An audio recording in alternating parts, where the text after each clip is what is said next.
What do we do when government is the one that steals from us? Yeah, let's talk about that. Instead of focusing on winning arguments, we're teaching the basic fundamentals of sales and marketing and how we can use them to win in the world of politics, teaching you how to meet people where they're at on the issues they care about. Welcome to The Brian Nichols Show. Well, hey there, folks. Brian Nichols here on The Brian Nichols Show, and thank you for joining us on, of course, another fun-filled episode. I am, as always, your humble host, joining you live from our BNC studios here in lovely Eastern Indiana. Don't let outdated business prospecting tips put your company at risk. Guys, we are heading to a recession. Now is the time to start getting your messaging and prospecting in order. Learn more at brian@briannicholsconsulting.com. So, we talked about this at the intro. What do we do when we're in a situation when it's not your neighbor, it's not some random bad guy, but actually it's your government that's stealing directly from you? To talk about that today, joining us from the Pacific Legal Foundation, Jim Burling. Welcome to the Brian Nichols Show. Hey, great to be with you today. Thank you for joining us. Looking forward to digging into all things Supreme Court cases. I know we got a lot of goodies here lined up, but first, Jim, do us a favor. Introduce yourself to the Brian Nichols Show audience and your role over at PLF. All right. I am Pacific Legal Foundation's Vice President of Legal Affairs. I've been with the foundation for almost 40 years, and I've been litigating cases from Alaska to Florida, been to the Supreme Court, and what we argue for is on behalf of property owners and people that are basically under the steamroller of government bureaucrats. And we try to lift that steamroller off of them so people can continue to do what they do best, live in their homes, run their businesses, that sort of thing, free of unlawful government interference. We need more of that for sure. And let's talk about a specific case today where we are seeing some government interference. And in this case, it's a home equity theft case. Now, what is home equity theft? That's a great question. I'm going to go ahead and let the expert answer that. Jim, what is home equity theft, and what does it matter in this whole case of Geraldine Tyler versus Hennepin County? Well, Geraldine Tyler is a 94-year-old woman who used to live in downtown St. Paul, Minnesota area, and she was becoming increasingly concerned about the crime that was rising all around her. People were getting mugged, they were getting robbed, and she said it was time to get out of Dodge and go into a safer neighborhood, which she did. Now, she had been living in her own home, a condominium worth roughly $60,000. And she, as an elderly woman, I said she's now 94, she fell behind in her taxes. She fell behind to the tune of $2,300, at which time the county foreclosed on her property, which is the county's right to do that. They foreclosed on her property, and by the time they foreclosed, when you added in interest and fees and fines and all that kind of thing, it was up to $15,000. So they foreclosed on the property, and they sold it at an auction and basically got $40,000 for the property. So she owned 15, they got 40. So what do you think happened to the other $25,000? That's a rhetorical question because we're on the air right now. The county kept it all. They kept every penny of it. Now, if you borrow from a bank and the bank forecloses on your property and the bank sells your property for more than you owe, the bank has to give you that property back. That is the law.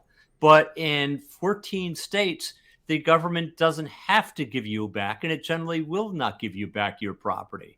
So Geraldine Tyler, this 94-year-old woman, is out $25,000. The difference between the $15,000 that she owed, and that was rather inflated to begin with, and the $40,000 they got for it. Now, what we're arguing at the Supreme Court, and the argument will be coming up in April, is that this is a theft of her equity in the home, or home equity theft.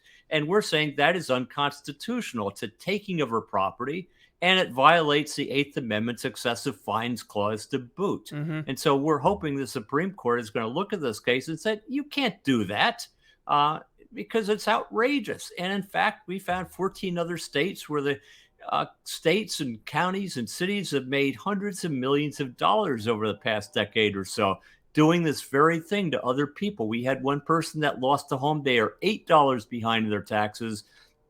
Their home was foreclosed, and the government kept $8. Oh my God. $8. So for a latte at Starbucks, they lost their home. They lost their home because the guy didn't get notice of the he thought the mail was going to the wrong place. He moved, all kinds of things like that.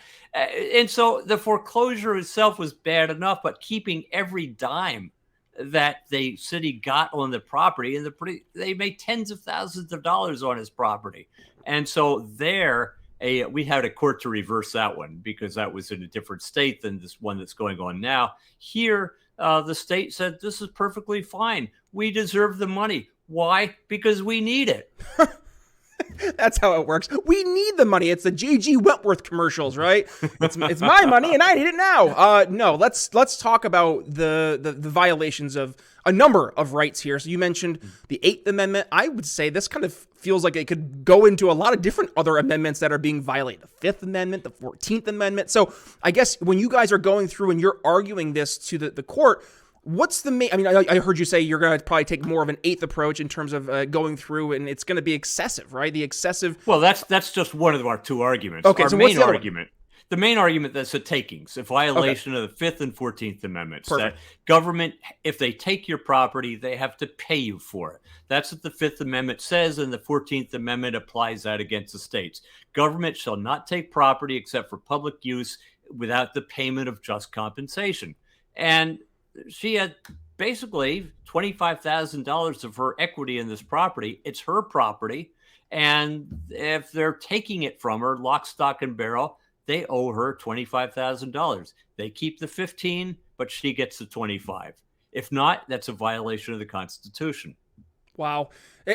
I'm just kind of at a loss for words, which I know for folks listening to the show, they think that's shocking. But you hear this, and it just sounds so foreign, right? This doesn't happen in America. A 94-year-old woman having her home not only taken away for back taxes, but for trivial back taxes. And it just seems petty if we're going to really look at this from a grand scheme. Like, who are these people in government that think that this is the right thing to do? Beyond we need the money, it just, from a human standpoint, How can it is astonishing that they would do this and that they would go to the Supreme Court to defend their actions. I mean, my God, you and I looking at this would say, let the poor woman have the equity in her home. I mean, it's basically stealing. But one of the things you have to understand is that people who have their properties foreclosed upon are often poor. They're often minorities. They often live in the inner cities and don't have the political and educational clout to fight back. And they are easy marks for their governments. And so governments across the country are looking at this as a cash cow. We can take property from these poor minorities. They're not going to fight back much. And we can get away with it. And by goodness, they are getting away with it. So I think it's as much as a question of theft. It's like we talk about the need for equity now. This is certainly something that really targets those people who can least afford it. Yeah. Well, I mean, this case, it's developing, right? We're going to be hearing hopefully the results and outcomes here sometime this year. Is that still the vision? That's right. The arguments will be in the end of April, and we expect a decision from the Supreme Court sometime by the end of June. But I figure this one, the court's going to have no problem deciding this one pretty quickly. They better not. They better not. Goodness gracious. Well, Here's one court case that is currently still under deliberation. This is from back in November, I believe, of 2022. And that was the Supreme Court case, Wilkins v. United States. Jim, do us a favor. Set the groundwork for this case. So Wilkins is a property owner up in the rural national forest area of Montana. And he owns this property along this country dirt road, and it's a nice place for privacy. Now, many, many years ago, 30, 40 years ago, the Forest Service went to the prior owner of this property and said, look, we would like access so we can do timber harvesting beyond your property. You want to give us access?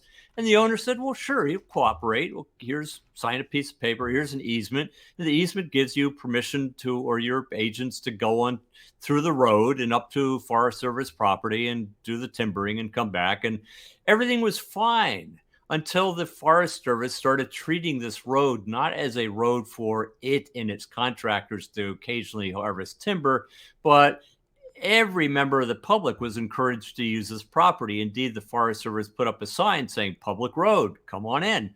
Well, it didn't have to come on in, but that was the essential message behind it. And Wilkins became increasingly unhappy with this because not everybody was respecting his privacy and his property rights. They were trespassing onto his very property to go hunting. And somebody actually shot his cat. His cat survived, but he was pretty upset about that. And he went to the Forest Service and said, look, you have to do something. You have to keep the public out. You got the easement, but it's not a public easement. And the Forest Service said, well, we'll work on that with you. We'll, come back. We'll have to go take it upstairs, and we'll come back in a while, and just hang tight. And that went on for quite a while. And they eventually put up the sign, and he said, what's going on? And they said, well, I tell you what, we're going to treat it as public property, and too bad. That's it. We're the government. We can get away with it. So he sued, and the government put up a marvelous defense called the statute of limitations, saying that because he didn't file suit within 12 years, he's out of luck, and he can't get in any evidence of why there was this delay because they led him on this primrose path. So the argument before the Supreme Court is, does the statute of limitations really kick in a situation like this, where there is evidence that he would like to be able to present that showing that he really did not need to file the lawsuit until it was unequivocally clear that the Forest Service is not going to do what they said they would do and keep the public out. When they put up the sign and wrote him the note saying, go pound sand, that is when the statute of limitations should have run from. Right. And that's when he did file the lawsuit. From that period of time, he would have fit within the statute of limitations. So it's a question of, do you trust the government or do you just sue them immediately? Well, most people think you don't want to sue them immediately if you can work out something with them. But if working out means that you're going to lose your ability to sue in the first place, hire your lawyers and go to court now. Well, we've had our friends here from the Fairness Center on many a time, and the horror stories that we've heard from public sector unions and having to deal with nonsense. And you just look at across the board, a lot of these issues end up being created by government just by trying to create these arbitrary laws, right? And I don't know, Jim, you must experience this a lot, where just common sense seems it should prevail over some of these just convoluted, nonsensical laws. In this case, what would you do? Right. And I think this is the part that your average person listening, they're like, yeah, what would I do if I was in the situation of Wilkins? I wouldn't want to go and sue the government right away. You think you would deal with this like a rational human being. You'd try to be respectful and work with the people that you're trying to work with. But to your point, government seems to more often than not necessarily be rational or to be in the mindset of approaching things with common sense. So what do we do when we're trying to tackle these sometimes convoluted cases that really shouldn't be convoluted at all? Yeah, it shouldn't be at all. But my counsel is, when you work with the government and you're trying to shake the hands of the government for a deal, you withdraw your hands, count your fingers, count the rings on them, because you're probably missing something. It's sad to say, but you can trust yourself, but you really can't trust a bureaucrat in situations like this. If they give you oral assurance without something in writing that they have authority to give you, then you better watch out. All right, Jim, now it's time for us to go towards the final case of today, and that is one dealing with everyone's favorite three-letter organization, the EPA, Sackett v. EPA, from last year, October 2022. Do us a favor, set the groundwork for this case. So roughly a decade and a half ago, the Sacketts, which are a couple of people, he's a contractor, they're not rich, they're building a single-family home for themselves, a typical home, not huge, anything like that, on a piece of property in a residential subdivision outside of Priest Lake, Idaho. And as they were starting to clear the land, they got a visit from the EPA, and the EPA said, you're filling wetlands and you have to stop. Well, the Sacketts stopped, but they scratched their head and said, wetlands? What wetland? EPA, we called them and said, you're on the wetland map. So the Sacketts got out the EPA map and found there are no wetlands here in this map. So they called back the EPA, and the EPA said, oh, those maps aren't accurate. And so they began this saga that went on for years and years. EPA sent them a compliance letter saying that, you have to remove all the work you've done, the fill that you've put on the property so far. You have to plant wetland vegetation. You have to fence it. Then you have to wait several years for the vegetation to take. Once that happens, you can apply for an after-the-fact permit to legalize the work that you had done and have since undone. And then maybe we'll give you a permit if you apply for a permit to build your house. Maybe we won't, but you won't be in trouble. Now, if you don't do what we say, there are consequences.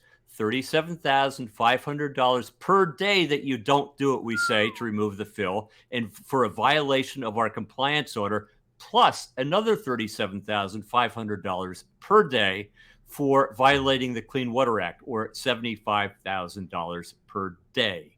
They were outraged, and they said, but there are no wetlands on the property. We hired an expert by this time, and the expert says there are no wetlands on the property. EPA says, we don't care. So a dozen years ago, we were in the Supreme Court arguing for the right to challenge the EPA's wetland determination, because the EPA said, you can't challenge us until you go through all these procedures, removing the fill, planting the wetland vegetation, putting up the fence, that kind of thing. And until you do that, you can't go to court to challenge whether or not it's a wetland in the first place. Insane. Now, we won that case 9-0 at the Supreme Court about a dozen years ago. And now, since then, we've been arguing over whether or not there are wetlands on the property subject to federal jurisdiction. This went on for years. The EPA wanted to go in and get more samples and evidence because they didn't have enough to justify their determination in the first place. And then a district court sat on the case for 3 years with doing nothing. Finally, the district court said, yeah, I agree with the EPA. There are wetlands there. The Ninth Circuit said, yeah, sure. And now we're back at the Supreme Court. And that was the case that we argued early in October. And the issue is, when does the federal government have jurisdiction over a wetland? In this case, the EPA, because we're saying, look, for the federal government to have jurisdiction over a wetland, it has to have some connection to a navigable waterway. Congress and the federal government only have jurisdiction to the extent the Constitution allows. The Constitution says the federal government can regulate commerce. Commerce means things like interstate waterways. So we're saying that unless this wetland in some way touches or has a direct impact on a navigable waterway, such as Priest Lake, which is several blocks away from the property, federal government doesn't have jurisdiction. And the Supreme Court is interested enough in this question that they took this back up. So this is the second time we've been to the Supreme Court on the SACA case, and it's going to have potentially huge impacts on wetland regulation in this country. Whether or not the damp spot of ground in your backyard means that you can't touch it without a federal permit. Wow. Well, unfortunately, Jim, we're already getting hard-pressed for time here, which means I guess we have to go towards our final thoughts, and I'll kick things off here. This speaks to there is a war taking place, and it is the government versus the people, whether we want to acknowledge it or not. And we look at the laws that have been created over the past 250 plus years, and a majority of these laws, while there are a few exceptions to the rule, have just been created to help inflate the layer of distance between the government and the people, where the government is insulated from the very laws and the very rules that they are claiming to be enforcing. So I guess this speaks to not just why it's so important to have folks like you going out and actually fighting the good fight, but also why it's important for us to fight the good fight in impacting the lawmakers who are actually setting these laws. Now, to that point, the EPA, they're kind of an organization that just does their own thing. And I guess this is addressing a really big concern, Jim, is these unelected bureaucrats who pretty much can do whatever the heck they want, and then maybe they'll get their wrists slapped a few years down the road. And that's the other part. We're dealing with real people's lives. I mean, you mentioned 3 years, 5 years, just sitting on cases, not moving forward. Those are years you're not getting back. Those are years that once they're gone, they're gone. So it's imperative on us, I think, to actually change the way we're approaching these issues, because if we just keep on going as we've been going, we're just going to see things get worse and worse, and we're going to be playing more and more defense versus the best way to win the game, I think, play a little offense. That's my final thoughts. What do you have for us?